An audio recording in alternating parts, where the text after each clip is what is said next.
Welcome everyone to another episode. Me and my fellow movie nights are having double vision with this latest episode of WandaVision, episode 8. With me breaking this stuff down is my brother, my friend, my man, Seth. What is up, Seth? How are you? I'm good, man. I also got a new moniker, by the way. I'm also known now as the Jupire. The Jupire. Don't bring up why that came up. Because supposedly I suck the life out of everything. Well, I mean, you're up at all hours of the night, so obviously. So I am. Anyway. I am the night. Yeah, man. One says never sleep. The wise old wizard is in the house. How are you, Craig? Nope, the Craig. The Craig. Oh, the Craig Walker. Okay. Yes. The Craig Walker. There can only be one. The Craig Walker, Texas Ranger. Yeah, right. Glad to be here. The eyes of the Ranger are upon you. No. Loving the show. Probably my favorite ever. All right. I'm just throwing that out there. I was going to ask that in a few, but yeah, okay, we'll get that first. No, I'm talking about overall, not just the show. Okay. I can't wait to see this epic fight. Nilda is back, and she has good, reliable internet and sound. What is up, Nilda? Yay! Yay! I'm good, guys. All right. Happy to be back. Yeah, I have Ozzy going on. Cool. And I want to acknowledge the Raging Mando. He's not going to be here today. Frank will be back for next week's episode. Hopefully, it'll be the final episode of WandaVision, and we need our Filoni Scoop. back. We need the Filoni, the mighty Filoni. But making his first appearance on the show, we got my man Jared. How are you, Jared? Pretty good. All right, cool. All right, man. So if this is your first time on the show, every Saturday we do a review of a TV show where we're watching or a movie, whatever it is, that gets us going. This week and for the last 7 weeks has been WandaVision, and that's what we're talking about. So if you're into all that, make sure you like, subscribe, and turn on notifications so you can stay up to date on all of the content. So, guys, around the table, brief. What did you guys think about this latest episode? Pretty good episode. I would say this is probably my second favorite episode from the whole season. All right. We kind of had audio problems. Nope, I agree. I agree with Craig. This was my favorite episode in this whole entire series. Yep, I agree. Favorite, for different reasons, but yeah, tops. All right. Jared, what'd you think, man? I loved it. You know, the writing has been phenomenal. Writing. And so, I like this one the best out of all of them. Very much so. All right. It definitely was a super emotional episode. I got to say that. Even though I didn't express that in my reaction, deep inside, I felt emotion. Deep inside? George shows no emotion. He just buries it. Yeah, deep. Very deep. George is in the chat I want to see inside. Action. Well, hey, okay. So here's my thing about it. I'm not saying that I want to see action. What I'm saying is that even though I thought this episode, I agree with you guys. I think it was probably one of the best episodes of the season, of the entire series. I feel like for 4 hours of TV show, I at least want to see somebody get slapped. So I want some action. I paid to go see a Marvel movie. I want to see a little bit of action in my Marvel movie. That's not too much to ask, even if it's just Technically, there was some. There was a little. Technically, there was some. Now, did it turn into an all-out ballroom brawl? No, it didn't. But there was they gave you just enough to keep you coming back. Now, maybe they feel in this show that they don't need to put fighting in there because they're trying to tell us. Again, you got to keep in mind something when they're doing a movie, they've got to cram everything into like 2.5, right? 2 hours. And I totally agree with you with that. But then if you get into a movie like Age of Ultron, you have 7 different fights inside of a 3-hour movie. But again, you're trying to cram everything into a movie. I felt that was too many fights. I thought that was too many fights in that movie. I just feel that WandaVision had 2 episodes that were pretty redundant. I thought the first 2 episodes were very similar to each other, and they didn't need a second episode in the black and white era. They could have skipped out of that part. He moved on with the. They were going from the 50s and the 60s. The 50s and the 60s were kind of black and white, black and white. And moved to, I wanted to talk more about this towards the end, but since Nilda wanted. Yeah, let's pause it and come. Let's go. I wasn't coming Let's at go. you. You want to come at me? I got arguments all day. we had so many episodes where there was nothing but like fight scenes and all this stuff. It was great to see one episode where it was just mostly, I hate because I'm coming from a woman's side, but it was all dialogue. It was building up everything that you got to see the last episodes. But you're mistakenly you're saying or inferring that I'm saying that this episode lacked action. I'm not saying that. I feel like this episode was perfect. And what I disagree with you on is that the majority of this series was mostly story. It was mostly a pacing and a build up and a build up and a build up, and we're trying to find Easter eggs and hidden meanings and things and all that more so than anything else. I disagree with you completely that the show had some action in it. Most of it was dialogue and all that.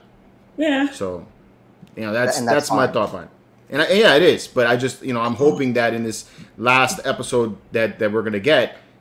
First of all, that it's a fucking hour long, because I'm really tired of it being a half hour long, and 30 minutes for credits. Yeah, and lastly that we get some kind of action here, which I think we're gonna get, because I at least want to see Wanda and Agnes go at it, Agatha. So anyway, yeah, I'd like to see them go at it. Wow. Let's go off the deep end at the end. Yeah, I know. Got to kick me in the ass right at the beginning. I like it. Stay tuned. So the show starts off not right where we left off. We get a backstory on Agnes, which we now know is Agatha the Witch. And they bring us right at the Salem witch trials, which has been kind of altered a little bit, rather than being like in true history where, women were just burned at the stake for, being women. Being a witch. No, they thought they were being a witch. They're actually burned for dancing. That's crazy. In the nude. Ugh, nasty. I mean, that's nasty, but I mean, being burned is pretty nasty. Good thing they didn't film Footloose during that era. Oh, fuck. I'm having Monty Python vision flash through my head right now. Agnes is being tried for practicing darker magic than those witches were practicing, which I thought was amazing. I thought that intro was really good. Action-packed even. A little action-packed there, yeah. Action-packed even. A little bit. They had some magic going on there. Dude, it was pretty hardcore. I mean, like the makeup and all of the zombie bodies, once she had drained the life, I was like, pretty hardcore. That was pretty gnarly, man. Mm-hmm. Now, do you think that she was really not in control of all that? Because I feel like there was some control in that. Yeah, I think she was absolutely in control. Okay. I think she got off on. Yeah, it was being pushback. able to. Yeah, she got off on being able to do that, because every time, like the last person, I guess, who she killed as her mother, she had that she had like a little smirk in her face. Smirk. Yeah, I saw that. Yeah. Well, that was like the mother of the. I don't know if that was her actual mother, but it was her. I guess what do they call, like the leader of the Covenant or whatever it was, or something. Coven? I think. Don't you Yeah, the jump the Covenant. fence. What? What? I should have asked, Jared.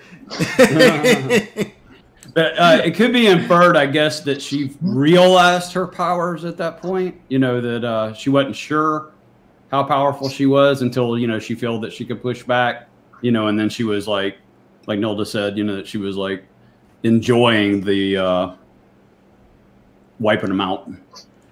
Yeah. What would have made that scene so much better if they started playing that song? Oh, it's magic, Only Seth.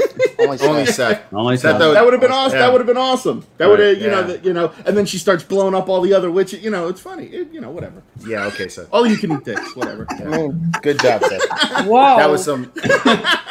That was some stellar addition to the video. Appreciate that. Well, you know what? Right. I'm sorry. Okay, we like to have a little humor here. Everything can't be fights. All right. Yeah.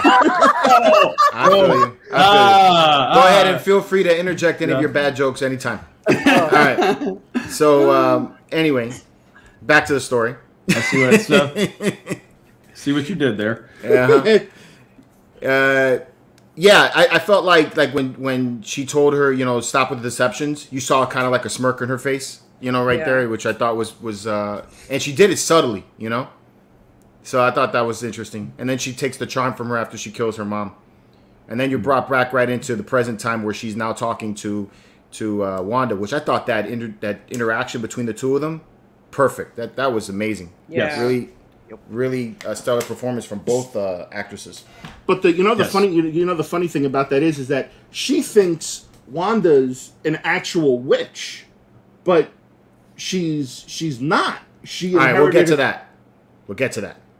We don't know that. Well, no, but that leads into her interrogating her, like, oh, how did you learn about these spells and all that stuff? And that's what brought her to the town, right? Yeah, like that's something that I liked at the beginning, is that we got some real quick confirmation that's really Wanda controlling all of this. Yeah, Agatha's not doing it.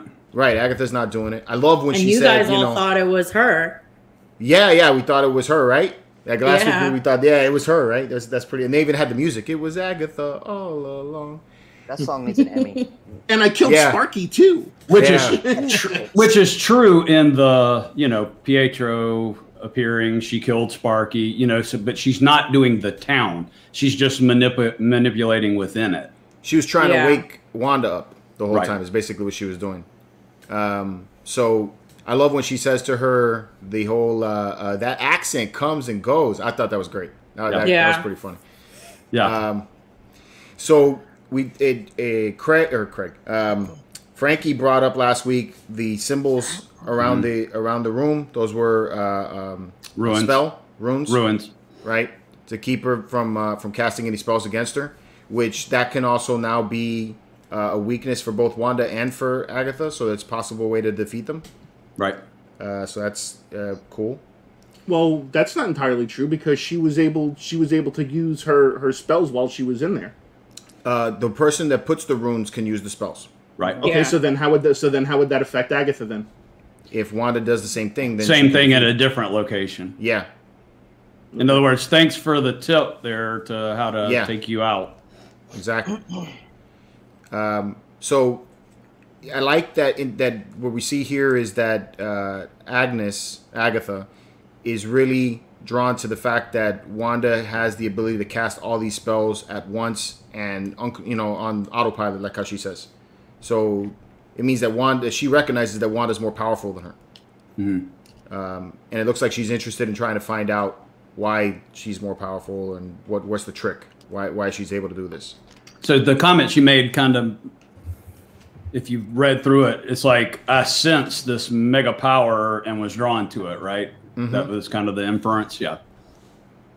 Which I'm wondering about that too, because of what happens, something that happens later on, and I'll bring that up when it gets to that part. But I'm wondering if this is more deception, or if I agree with you. I think it is. I think it is deception. If the show goes based off the comics, I think it's more towards deception. Okay. Right. With a certain character that is supposed to be involved in this as well. Okay. So the really, really cool part about the show was all of the backstories, and then you get so much information on Wanda and what's brought her to the current situation and why she's where she is. They did an awesome job with that, and I got to say that Elizabeth Olsen, right? That's her name? Yes. Yeah, Elizabeth. Okay. I don't know why I'm drawing a blank there. That woman is an amazing actress. Yes. She had Stellar. so many different. Well, she comes from a family of actors. Mm-hmm. But wow. Yep. I mean, even outperforming her sisters. And even outperforming a lot of the Marvel characters. That's not hard to do. I mean, you got it, dude. Right? Yeah, but I feel like her acting career is way better than her two sisters. Like, she's done a lot better. Yep. But just in this show, she's had so many different levels, from playing all of the different eras to, the happy moments, the cute moments. This particular episode having a lot of sad moments. Well, it also brought into play. It also brought into play her love for TV shows, and that's why the very first. Yeah, and that's why everything is the way that it is, and she's projecting it that way. Which I called. By the way, I called it. I said it was Malcolm in the Middle.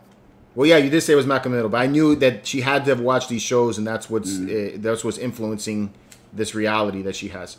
So that brings us into what's going down. She gets in her first back story, and then she's brought to that scene where you visit her, or where she sees her parents, you know, and the whole time that they had together, the last day they had together, and it shows that, you know, she has her father brought these DVDs over, or had them in the house, and that's how they learned to speak English. That's how they saw. Well, her dad was trying to sell them, not bringing them into the house. Her dad was trying to sell them. Yeah. That's how they learned them. That's how they learned it. Saw when the dad opened up the box and it had all the DVDs. If you actually pay attention to it, the order that the DVDs were the order of how all the episodes were on each show. The last one was Malcolm in the Middle. Right. And even in the backstories, it goes that way too. If you watch the way the backstories go, it jumps through time. He said I'll sell them tonight or sell them tomorrow or whatever. I took that to mean like we can't afford this, but I'll sell them off, you know, to recoup, or not sure exactly what that. Or Seth may be right that he's bootlegging the movies, but he's still bringing them home for the kids to watch, and that's how they're learning English. Her dad's a flipper. Pirate. That's a flipper. Damn resellers.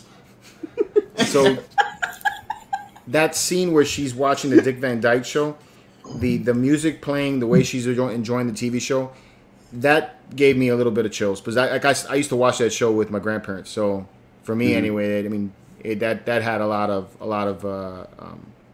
made you feel emotional. Emotional. Yeah, I agree. I used to watch it on Nick at Night with my grandparents too. So especially the Mary Tyler Moore Show. Used to watch Happy Days, the Jeffersons. The Jeffersons. Yeah, my grandmother loved the Jeffersons. Yeah. Then you had that explosion, which that shook me real quick. It's because you're getting drawn into the TV, and they did a great job with that. You know, because they're pulling the TV close, you're pulling you close up on Wanda, and you're getting that emotional connection right there. And then like that, just the explosion happens, and then, you know, I was like, what the fuck? What happened? You know? And then I was like, oh shit, it's the bomb, right? It's really cool that the tie-in between, I think, and anyway, for me, is what I'm seeing is the tie-in between the bomb and the commercial, and the first commercial with the stove or with the oven. Yep. With the beeping, you saw that, and it's Stark. Yes. I thought that was a real good tie-in right there between the two. And then you had that scene where we see Wanda seemingly using abilities, using magic to take and try to stop the bomb or keep the bomb from exploding. Right. And that's what Agnes says. But I mean, does that mean that she is now considered a mutant? What do you guys think? Is this going to be? Yes. Yeah, I'm gonna say no, and you're totally wrong, because not a mutant. She didn't say anything about you having powers. She's saying that the bomb just never went off. It was a dud. No, she said you manipulated probability like Domino does. Right. She said that. Agatha said that. Probability hex. She did. She did. She did say probability hex, and that's one of her abilities in the comics. Yes. That's her main ability in the comics. Yep. So could Seth looks defeated.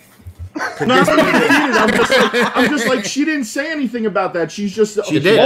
All I heard her say was, "Oh well, the bomb was a dud. It never went off." You got to watch it again then. Yeah, watch it again. She definitely says you manipulated probability, I think is the way she phrased it.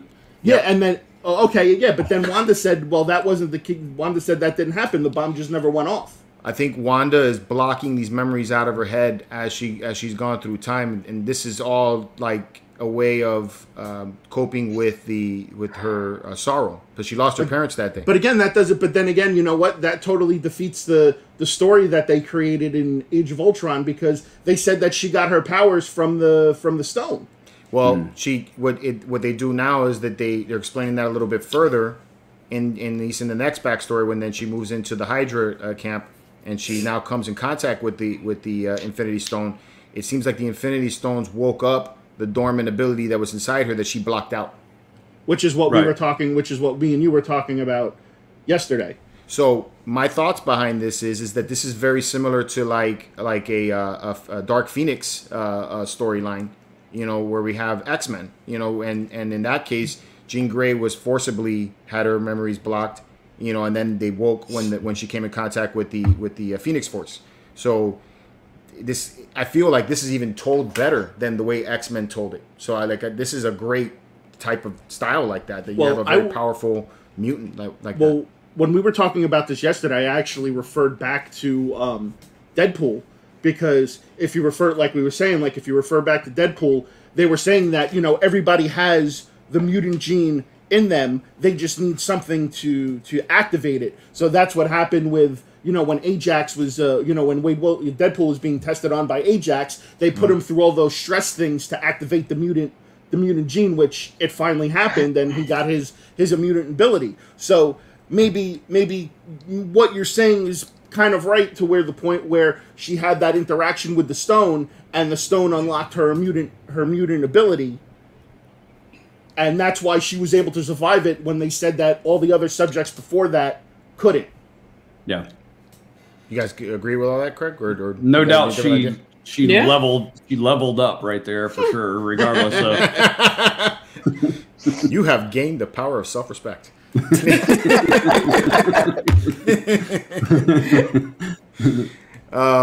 Yeah, I think it could be a way of now introducing mutants. Maybe not right now, but at least this could be like the first of them, and that would be cool. But I think one of the comments that Frankie said last week was one of his worries is that if Wanda creates the mutants in the way of this hex world that she's created, then that's going to negate all of the other histories of these other characters. Or was that you, Seth, that said that last week? Or was it Frankie? One of you guys said it last week. I don't think I would say something that intelligent, so we're just going to say that Frankie said that. So. Yeah, that's definitely not Seth's line. No, okay. No, that is definitely not something I would say. Frankie, I'm going to bring you in this conversation even if you're not here, bro. Right. So that's what we see there, and that was a cool thing. And another cool thing there too is that you saw how she even cut the video clip of everything that the two scientists were recording her. You saw that they clipped it in the same way that they do in the TV show, you know. So that's cool that she has like some like time editing abilities. It seems like she's powerful as hell, man. Well, and then also when she had that interaction, we saw the symbol of, or the mask at least, of the Scarlet Witch in the stone. It was like seeing her future. Yeah, yeah, that was a very majestic scene there. Some people are saying that it really wasn't a future, that it was more of like another world, like a different version of her. Like, and then she's a Nexus being. You brought that up, Craig, right? Right. So that means that she's capable of maintaining her appearance throughout the different realms. So, correct. I thought it was like a future glimpse. You know what we're gonna get. Right. It's like if you kind of really want to make a joke out of it, it's kind of like what is it? Batman Forever, when Val Kilmer saw the giant bat, the silhouette of the bat, and he's like, no. Yeah. Oh, we lost Nilda. Yeah, she froze. She froze. Yeah, you saw this. So you see the silhouette of the giant bat, and he's like, no. Oh, Batman Forever. If you see her pop back in, go ahead and throw her back in. I will add her back in, yes. So I think it was like, I can't remember if I read or if it was in the show or what, but it was talking about witches being able to see in slightly into the future, see slightly into the past, that like the Nexus being thing, that they're outside of time, so to speak. So well, she's already shown. Yeah, she's already shown that she's had that power in Age of Ultron. Ultron, when she put her hand on Vision's thing, and she saw the world exploding and all that stuff. So on this thing, just pulled some magic trick.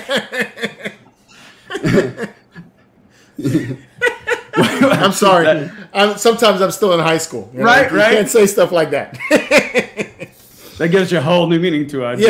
I just feel you. That's good.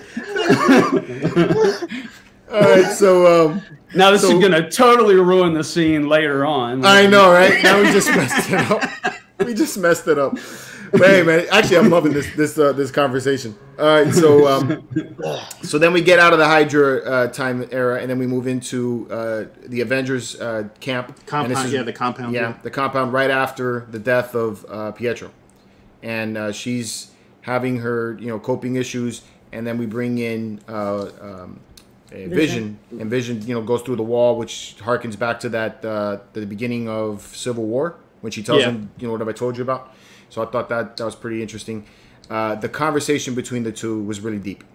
Favorite scene and all of it was Vision's that bedroom, words, right? Yeah. I cried so much. Craig, you could recite that better than me. I can't remember what he said exactly. So the thing to me that was so poignant about it is that he is this created being that basically doesn't really understand human emotion. And he comes in and she is at her darkest moment in her entire existence, you know, in spite of all that she's been through, that she just lost her brother. And he wants in some way to comfort her, even though he doesn't understand it. And, you know, that she's, you know, saying, what hope do I have or whatever. And to me, just absolutely poetic, brilliant writing is, he says, but what is grief if not love persevering? And I was just like, oh, man, that was just, if you've ever lost somebody or whatever, it's just like, that was hopeful for me. It was a revelation to me, you know. Then, you know, me and my wife actually talked about that one phrase and sentence within that, you know, the depth of that, you know, if we don't grieve, you know, we don't want to grieve. We don't want to deal with things. We want to just push it out of the way, deny it, move on, you know, but that's denying love, you know, for us to continue on. So the depth of that, I just thought was amazing. Yeah, it was definitely heart-wrenching. Very good. Go, Nilda. That hit me. That whole episode hit me in my feels. I probably cried so much. And I told Craig that. I said it was probably the best and saddest line I ever heard in a show. It's deep. Yeah, and I don't deal with deep too well. You know, but like I said, if you go back to my reaction to that part, you see me kind of like serious and taking it in.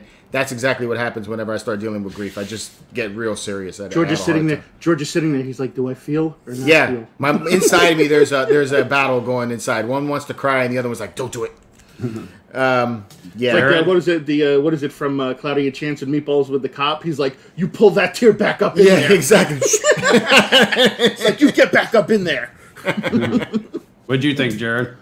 So I don't cry at all. You gotta really, really tug at my heartstrings. So like when Tony died, that was the only time I'd cry in something. I came close, but it's still, again, it's one of those things where like I have to make a joke in those situations because I bottle everything up and I push it down. So it's one of those things where I should be more sensitive, you should say, but I can't be. I can't. My thing with it is that I think maybe the reason why it didn't hit me as hard is like when Tony died, was that with Tony you had the hero's journey, like, and we have been going on the journey with Tony Stark and Iron Man and the Avengers for 10 years, right? And it's so when we got to that part, some of the things that Happy said to his daughter, I was like, man, it took me right back to the first Iron Man movie, and I was like, fuck, I remember how I felt when I saw that movie, and I remember everything that I went through when I was going through all that, was watching all these movies, and that, I think, is part of it. It really connects to me there.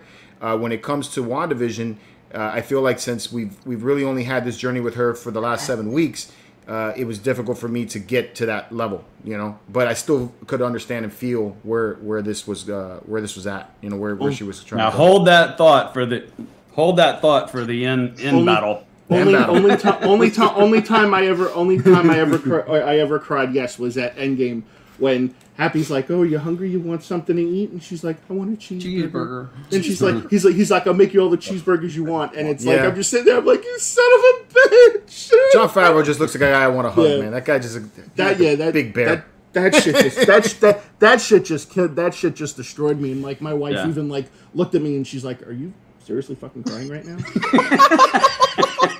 I know, right? I was the opposite. I was typing at work, watching this episode, crying, grabbing tissues, wiping my face. My boss is like, "Are you okay?" And I was like, "No." I'm like, the show is making me cry. I was like, and I'm an ugly crier. I was about to say, you'd be like, you can't tell your boss you're watching TV on company time. I definitely couldn't. Oh, they don't care. I definitely couldn't do that. I have 3 screens. So 2 screens is for patients and 1 screen is for half of the time I'm watching horror films. Like the other day I was watching an American Werewolf in London and I'm getting scared typing reports. The person we diagnosed the person with holy shit. Yeah, right? Definitely don't go there. Yeah. The doctor's reading the report. What the hell is holy shit? That's what happened to me. It was my first time watching An American Werewolf in London, the original, and I'm sitting there typing away, and there's a scene where they like pop up where he's having his dreams. And I was like, holy shit. And I start typing, and I actually did type shit. And I started delete. The doctor's like, the patient is describing signs of shit. Yeah, right. Doctor's like, they're bleeding out, Nilda. She's like, what? What?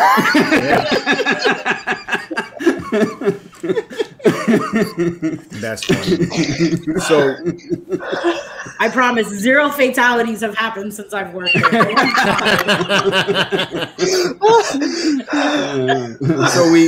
So the story continues on, which with the part that I've been waiting for pretty much this entire season is the whole reveal of Wanda going to Sword and stealing, or supposed to be stealing. Well, at least we thought Vision. she did. But she did it. Yeah. It was all a lie. Yeah. Hayward's a fucking. That's his name, right? Hayward. Yeah, Hayward. Yeah. I fucking can't stand him. Oh man, that was probably the most emotion I had right there when he was telling her. Yeah, when he was telling her about, this isn't your property and being just total fucking cold and being a dick. Yeah. I was like, oh. Yeah, I was laughing at watching your reaction. You're like, he's a dick. Yeah. A little bit later, you're like, to my madness on who Hayward is. I don't think Hayward is Hayward. Oh, yes. Nope. Okay, so I want to talk about that. So Hayward says something there. We don't know if it's a choice of words or if it's the way she remembers the conversation happening or what, but he says you can't bring your love back to life. Can't bring your soulmate back. Bring soulmate back to life, right? So is he planting that in her head or what? No, I have a fear. I have a theory who he is. What do you guys think? Well, you know what the funny thing is that if you paid close enough attention, and I didn't know this until I saw a picture of it today, when she broke the glass was in the shape of a heart. A heart. Yeah. Oh, yeah. Very cool. Yeah. Who is it, Nilda? That's funny. I want to say this now, so then if it does happen, I can be like, I said it. I think he's Mephisto. You think he's Mephisto? Okay. Nope. Yeah, that's a common thought. I called it. This way. I call it. I think it's Ultron. Yes. Well, you're thinking Vision's Ultron, right? Or are you thinking Hayward's Ultron? No, I have two theories. One theory. Why are we talking about Vision? We haven't got to Vision yet. Yeah. But I think Seth always jumping ahead. No, well, if you let me fucking finish, Jesus. Well, fucking go, talk. I'm saying, MCE real. So it's like, we are raw. Yeah. Go. So what I'm saying is that I think Ultron is in there in some way, shape, or form. Now, whether it's in the form of Hayward or what we're going to talk about in a couple of minutes, I still feel that Ultron is still relevant in this in some way, shape, and form. I disagree with that, but I mean, I have a feeling that Hayward planted that thought in her head. Which, then how would he know that she has the ability to do that? That's the question. I saw a casting list with Spader listed. Has that ever been proven or disproven? You would probably see it on IMDb. Yeah, but I don't. It was one of those, whenever you click on stuff and you see the whole thing at the top of Google. Here, let's see what we got. It's not on the official IMDb, whatever it is, list. But like whenever you Google something, it'll bring up a list of actors across, cast to Wanda, and then it'll have where you can scroll through it. Yeah, he was in there, so I don't know if it's accurate or just a fan. Maybe his voice appeared in some part. I mean, think about it. I mean, would it be too far-fetched? Because that's how it was in Avengers Assemble. He took the form of a city official as a human. Later, it says Ultron. Huh. Go ahead, Jer. So he took the form of a human official of some sort in Avengers Assemble, and was playing everybody. So I mean, if you think about it, is it honestly that far-fetched? True. So it's possible that he could have escaped the whole thing of Age of Ultron and okay. All right. Maybe Seth's right. What? What? I just said maybe you're right. Recording. I just said it is recording. I got no problem saying that. Say it again. George. I have to say George. George says I could possibly right.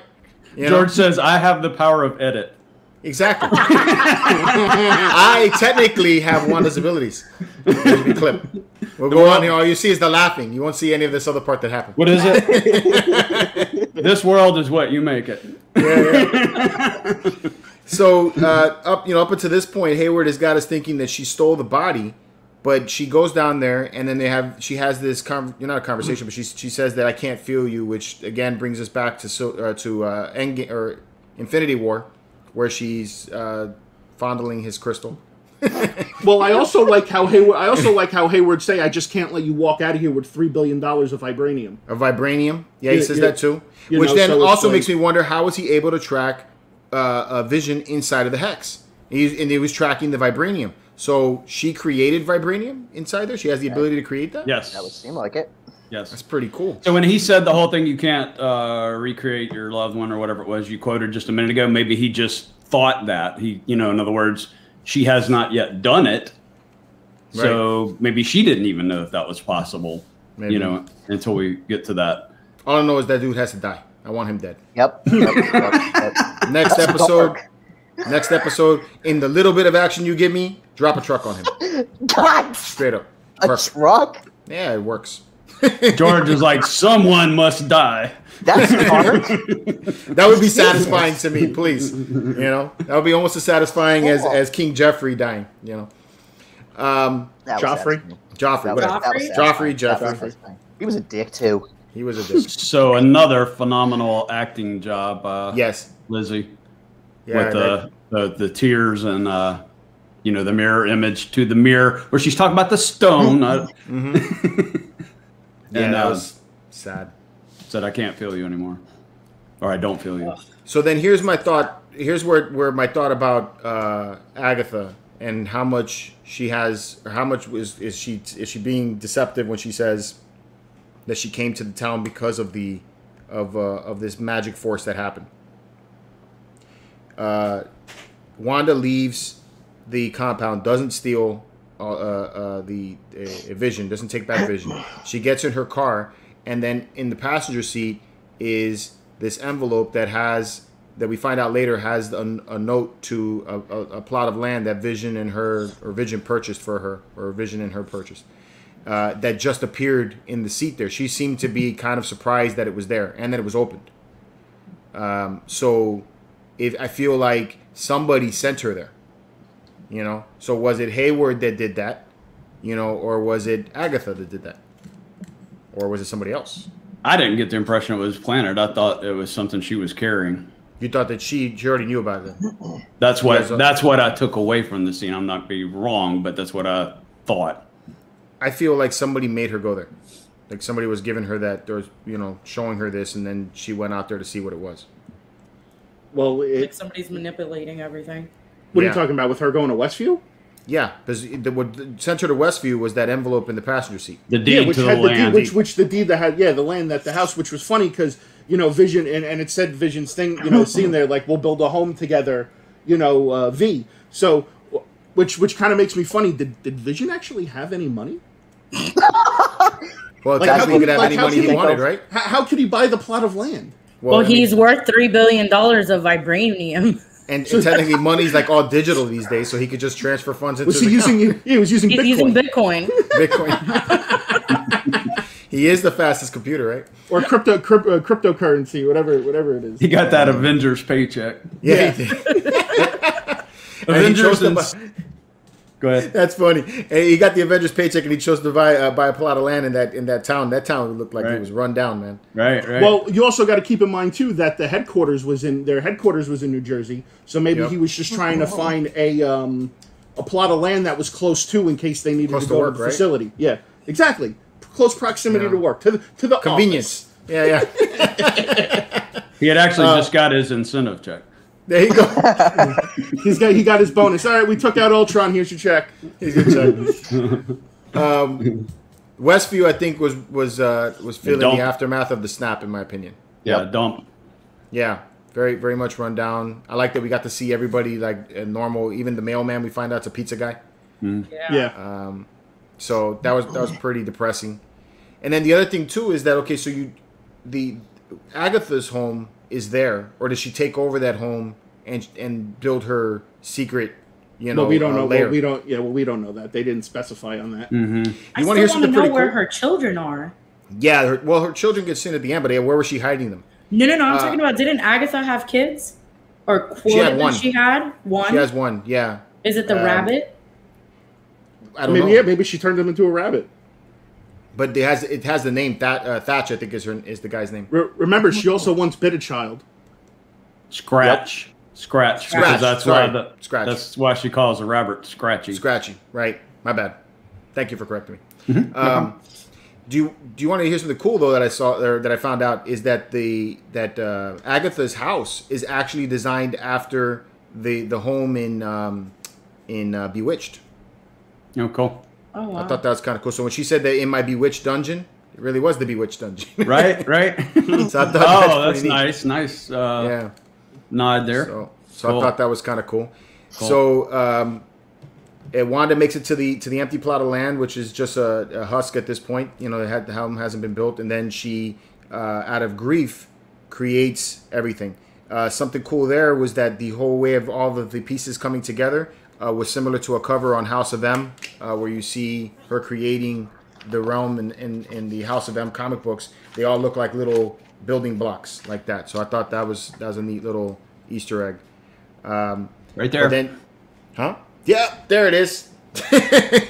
Man, this man's ready. I'm saying. He's like, I got all my books. Ready. Just hold on.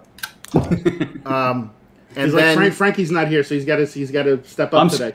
Scoop Jr. Yeah, he's Scoop Jr. Yeah. So Wanda then creates the entire thing that happens just at the beginning of the first episode. She turns everything back in time, or makes everything look like it's back in time into the 50s, and then creates Vision from her own thought or memory. How do you think she was able to do that? She conjured the inner the power within.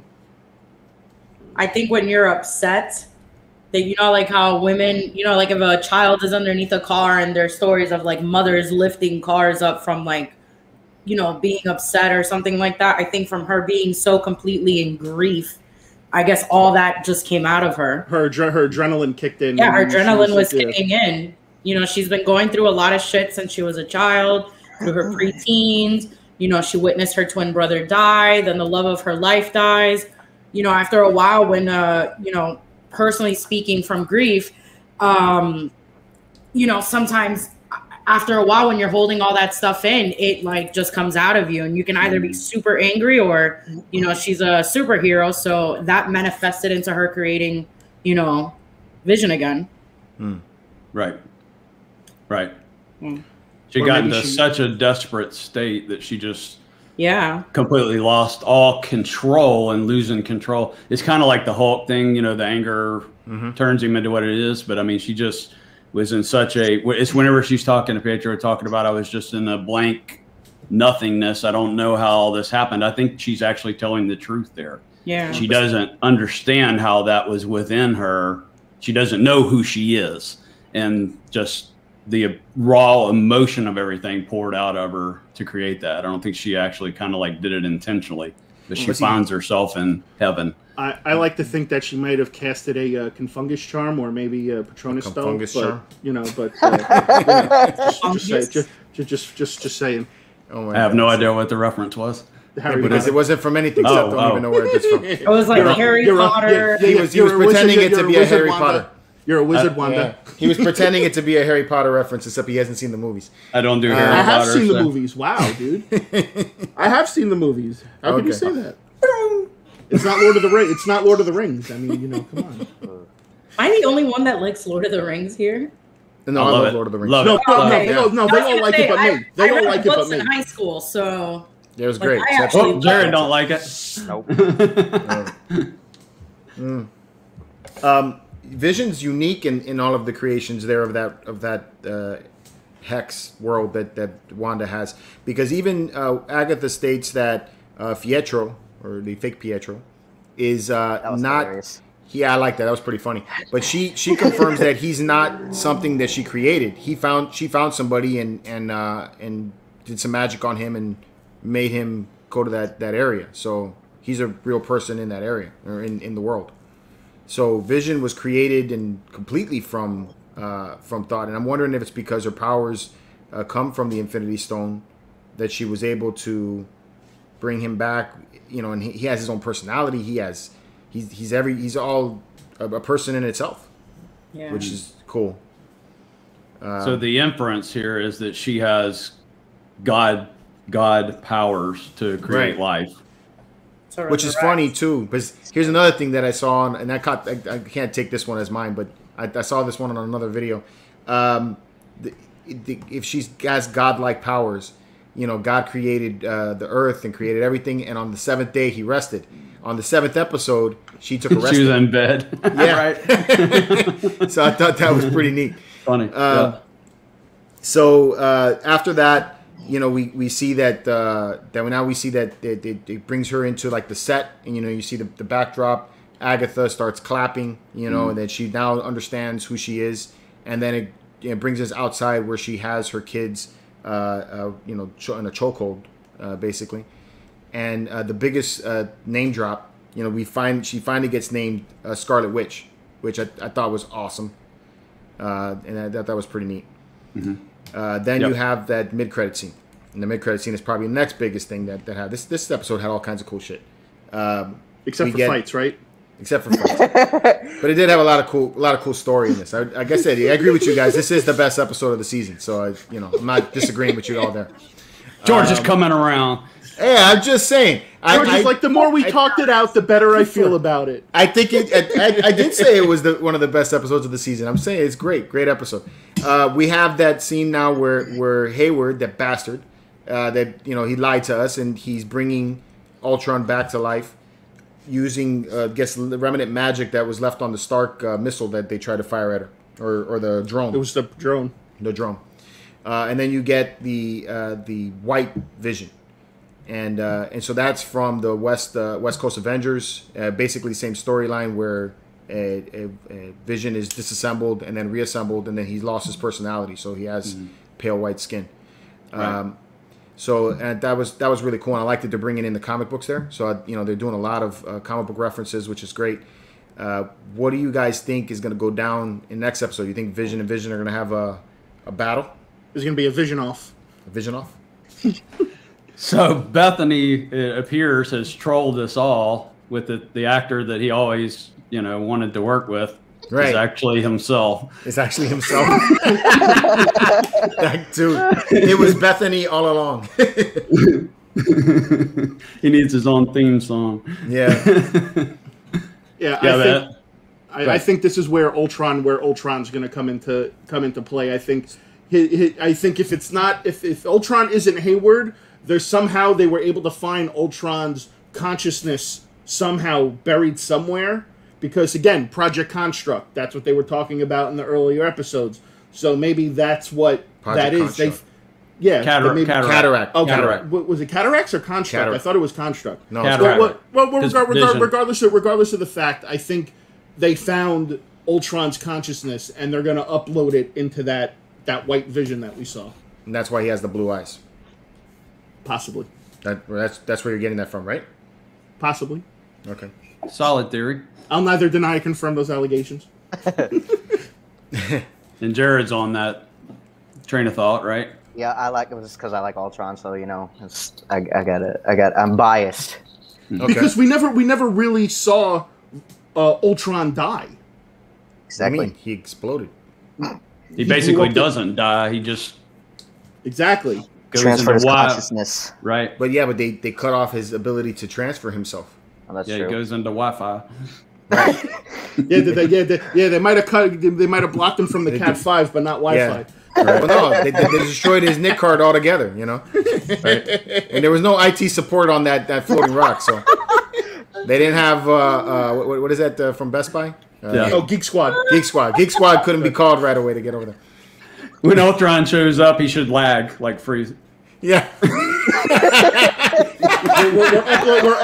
We're uploading his consciousness tonight right now. What are you using? Oh, 56K dial-up modem. Burn out. That's funny. I mean, in the Hex, are they in current time or are they still in the 90s, right? Or they ended off in the early 2000s? I think they're in the 2000s. I don't think they're in current. Because she still has the outfit on. She still has the outfit on. So at least maybe dial up at that point is still prominent. Right. So if he goes in there, he can't possibly have high speed internet. No way. But yeah, I definitely got to see that. I'm thinking a Vision off is gonna be having maybe a dance off. Me versus you. You, bro. So if they don't do they're obviously gonna if they don't do the Ultron, or even if they do, they're gonna abandon the West Coast Avengers. The only thing I know about that with the White Vision is I've seen this in research, and that was a comic where he's basically telling Wanda, "I'm not your husband anymore. I'm not your father anymore," to the kids. And she's crying, and she's like, "You used to be so kind," you know. And the last statement in that is he's like, "Is not truth kindness," or something like that. It's another one of those profound statements. So I don't know if they'll use any of that or get to any of that, or if that'll be just they're only going to use just the look of him to do a different thing. I think if this is going the way that George said it was going to go, where this series is just a one and done series, there's not going to be So since it's going to be one and done, I think what's going to happen is that she's going to wind up destroying the reality around her, and she's going to have to kill both Visions again, and then that's what's going to lead into her joining Doctor Strange in the multiverse movie. Well, in the comics, it's the loss of her kids that drive her mad. So right now, she still very much believes her kids are real. So there's that, and Agatha has them. If Agatha's gonna come around and become the ally, she better stop hurting them kids. So isn't her kids a creation of Mephisto? Yeah, they are in the comics. So, in the comics. But we don't know if they're going to do that here. But then also the reality that she's brought up here is supposed to be an adaptation of House of M, sort of. So, and it's not entirely following the comics. Actually, it's almost not following those comics anyway. So does Vision have to die in the next episode since she's created this new life? In other words, the thing where he was coming out of the Hex, I'm not real sure how that, with what we know now of how he's created, and he's not alive because of the Hex, or is he? You know, it's kind of like I'm not real sure about how that works. Or maybe she uses a spell to keep him together outside of the Hex. What if she can fuse the two together to make one? When two become one. That's possible. Yeah, yeah, that's possible. And the kids were created within it, but they're autonomous of the control of the Hex. I think they would survive outside of it. True. Yeah, it's possible they could. Or I'm just throwing things out. I don't know. They go through the field and they become dolls. Right. So have we eliminated a bigger puppet master or not? Yeah. I don't know. I'm doubting that a little bit now. I'm kind of feeling that the major battle is Hayward and not Agatha. Yeah. And whatever Hayward is. Vision versus Vision. Wanda versus Agatha. You know, and something to do with. And then Rambo's probably going to fight Hayward. Right. Rambo. There you go. Rambo's still there. Yeah. What happened to her? They just totally didn't even touch that. Right. So I don't know where the hell she's at. She was still in the town. Yeah. Actually, she was right in front of the basement door, and then and then Pietro got her. But I almost doubt that you could introduce another bigger, you know, a Mephisto type. You know, I kind of wish that would happen. Yeah. I don't know how that would play out, but unless they do it right in the beginning of the episode. What happened? Is it an hour episode? I don't know. We log on and it says 28 minutes. I'm gonna be so pissed. That's the first thing. The first thing when I do my reaction next week, if I go on there and it says, 47 minutes, and then you got 20 minutes of credits and intro, I'm gonna flip. F you, Disney. Yeah. Fuck. There's my first reaction, motherfucker. Oh man. The damn mouse fooled us all again. Yeah, because I posted that shit in the group. I was like, the last 3 episodes, at least an hour each. Yeah, because that was being passed around like it was real, and that wasn't. Jared's like, I just lost all credibility. Yeah, I did. I had a great credibility, and then it was thrown out the door. Right. That's funny, man. So go ahead. Yeah, go ahead. I'm still holding to my thought that I feel like we need a big battle here at the end. So I mean, as long as they give me some nice cool battle here at the end, I'll be settled in saying this is probably one of my favorite Marvel series that I've gotten to watch.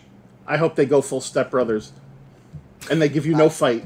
They give you no fight. Yeah, and then Agatha. Yeah, Wanda, did we just become best friends? Yeah. Yep. Yeah, right? Do you want to play your two bunk beds together? We're the Salem sisters. Yeah. Do you want to go do karate in the garage? Yeah.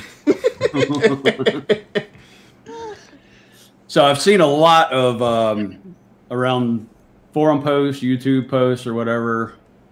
I won't use the phrases that they use, but the series is crap. It's totally boring. It's a waste of time, and it's just totally aggravating to me to see the comments of how.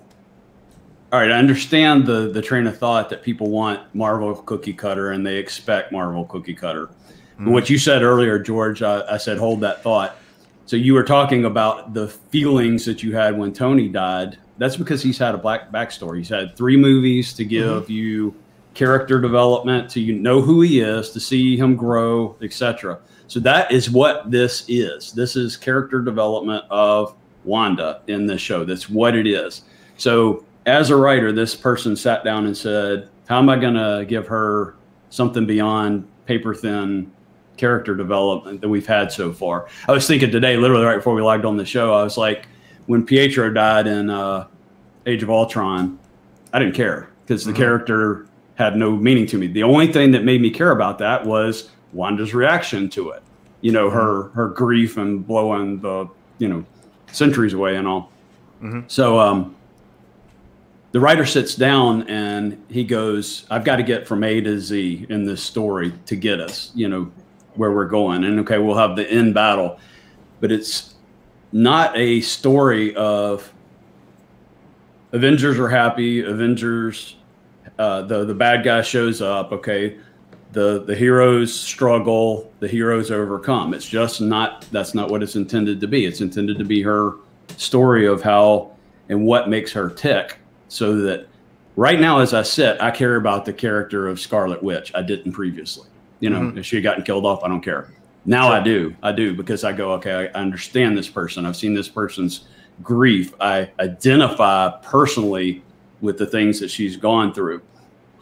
So my wife has suffered through depression for a large part of 20 years, and I'm talking deep depression. So so much of the acting and so much that she goes through of despair and that she has portrayed in her acting has just hit home for both of us so deeply, So for people to go, the show is shit, is what they say. I read today, I'm like going, that is just so shallow of thought to not get what they're trying to achieve in this. You will have your brainless, and I love Marvel, so I love the brainless popcorn flick that I'm not deeply invested into. And I understand people, and I also love the escapism that brings. I don't always want to be confronted with life, but this is showing us life, and it's showing us difficult life, and it's showing brilliantly portrayed and written, in my opinion. So could the episodes earlier where you have, the black and white stuff going, the 50s and 60s be eliminated? No, because you're building a false world. And if you don't first establish what we're doing and then start tearing it away to see where we're going and what got us there, there's no depth to it. You're wading around in the shallow end of the pool. Even though the first episode was silly and it was the 50s Dick Van Dyke and all that, by the time you got to the end of that episode, you got the choking scene and you start to go, what's happening here, or whatever. So as the writer takes it and says, I'm going from here to here. Do we want to make this 6 one-hour episodes? Do we want to make it 9 30-minute, whatever the math is there? And they have to go, okay, we could cut it here. Okay, here we can't cut it there, so we got to go an extra 15 minutes. So I totally see and respect of the character arc that they got to. So you go, okay, where's a battle going to fit into this story whenever they're trying to go A to Z? Do you give me extra 15 minutes in this that is just for the sake of an extra 15 minutes? Or are you doing it as a totality of the story segments, of each episode? So here's my fear. My fear is that this last episode is going to be a half hour long. And you have a lot of loose ends right there where there's conflict that's going to arise that you don't have a lot of time to tell that in a half hour. So I'm hoping that the last episode's an hour. That's why I feel like the first 2 episodes were redundant. They were the same thing could have been told in one of those episodes, because they were basically identical. You started out normal, little weird things start happening, and truthfully, you can negate the first episode altogether and just start off with the second one. It's because that one actually started the weirdness almost at the beginning, or a little bit. So you could have dragged on the beginning a little bit to seem more normal, have a couple of those weird things happen, and then you end, and then you move into the next episode that has a lot more weirdness with the kids being born and the acknowledgement that time is moving fast within days. And then that would leave you with 2 episodes here at the end, maybe both a half hour long, maybe both an hour long, where you can address some of these super battles that are about to happen, with some time for that. It's because what I think what's going to happen here in this last episode is that we're going to get a quick battle between Agatha and Wanda, which either they're going to team up or Wanda's going to beat her down real quickly, and that's going to be the end of that. And then we're going to focus on the battle between Vision and whatever Wayward is, or Hayward. And then we have also Monica Rambeau, which God knows where she went, and you have Darcy that's in there too, which where's she at?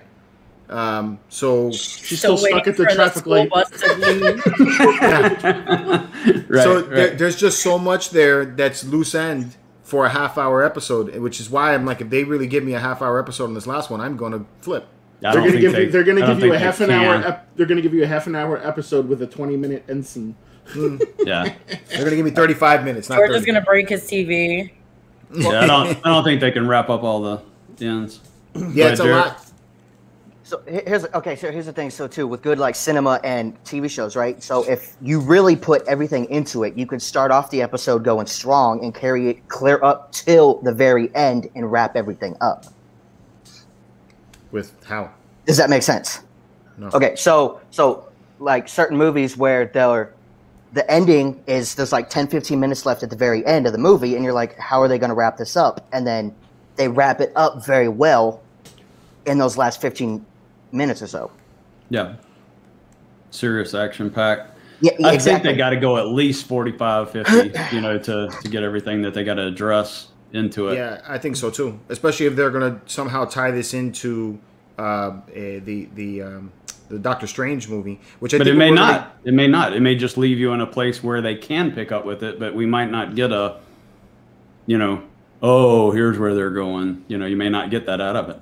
I think we're going to get that in a mid-credit scene or an end-credit scene is what we're going to get. Yeah, that could be possible. Yeah. So to a rebuttal to what you were saying about dropping the first episode, what are you dropping it for? Redundancy. Okay. I'm dropping. Oh, you mean what am I replacing it with? Yes. Okay. So I would have this episode that we just saw have been episode 7, and then now we have a fleshed out interaction and battle of the witches, so you have a real thorough one there, and then your final episode would be whatever we're dealing with visions and so if they're going to keep it in half-hour long episodes. Now everything I'm saying right here is not going to mean anything if the final episode is an hour long or more. Right. If we get more than that, then okay, they can really do something with an hour. Right. So I literally was thinking as you were talking that I was going to say this is a better conversation for after we see where we get to, at the end. So if it's left kind of muddy, then I'll say that I'll agree with you more. Then you shuffle some of the pieces around. But I am, with what I think is brilliance of writing, I'm giving the writer credit to say I'm going A and I'm going to Z, and here's where I get to the climax of the story. So that's where the pieces fit. And I think that's exactly why they released episodes 1 and 2 the first week, so that everybody was going, what the hell is this, right off the bat. And then second one, now I start feeding you. I think it would have been a huge mistake for them to have gone 1, 2, and everybody would have checked out by 3, Right. So I think that's I think they know what they're doing. True. No, I guess we're gonna have to see next week. Yeah. We all good. Yep. What did everybody else think? Any last thoughts? It was a good episode. And Craig just literally almost made me cry again. I'm hearing that. I was like holding it back and like not trying to cry. You're like, Right, don't you do it. Arnilda, so emotional. Do it. So one phrase, to have my vision moment that when I was thinking about to sum up the entire thing, not every battle is bombs and fist fights and lasers and blah, blah, blah. Some battles are internal, and that's what this is about. Oh. Man, deep. Yeah, George. Whatever. Right? You didn't change anything in my internal thoughts. Yeah, George. There doesn't have to be a fist fight. George is like, F you, feelings. That's what I'm saying. George is like, you're not going to pull this guy's man card.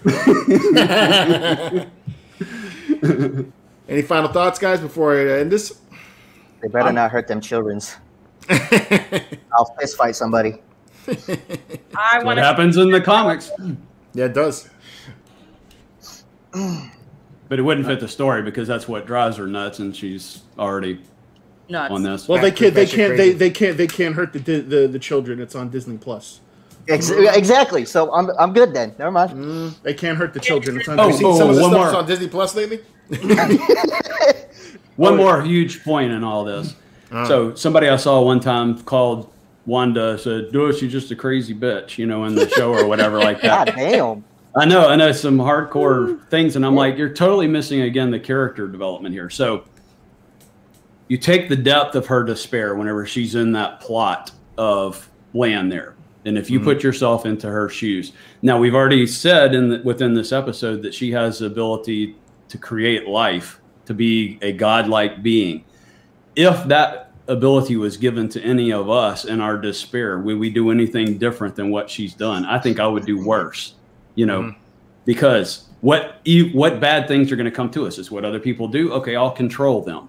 I'll control my environment. I'll do everything selfish because she has the ability to do that. So to just flat out say she's evil in it, she's a broken person that is extremely powerful. So to me, it's a very realistic depiction of what we would do with that power. I would be like Oprah. You get a car. You get a car. Everybody gets a car. But that they had confirmation in this episode that she blocked that out too. Like she didn't even realize how this all came to be. She just she somewhat knows that that this is a fantasy, but she's fine with it. So Because that's what happens in grief. Yeah. No, I see that. Yep. All right. So if nobody else has anything else to add, people in the chat, please let us know if there's anything else we missed. Where do you think this episode is going? Thanks for joining us for another talk of the WandaVision show. So until next time, guys, keep it marvelous.